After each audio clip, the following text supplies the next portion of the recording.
So it was a rainy day today, and I decided to spend the day making some. That's right, I made some.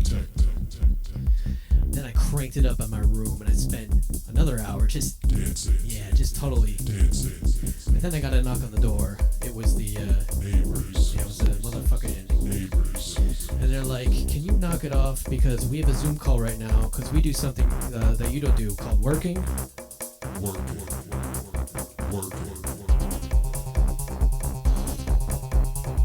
Alright, great. Enjoy your working. I'm just gonna make some techno and have fun. So instead I went down the hallway all depressed and I made some oatmeal and I just spent the rest of the afternoon watching a show called Billions.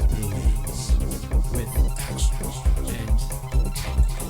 but especially, but also really, I mean it's mostly about, although it's also about, and the protagonist is obviously, or is it, I don't know.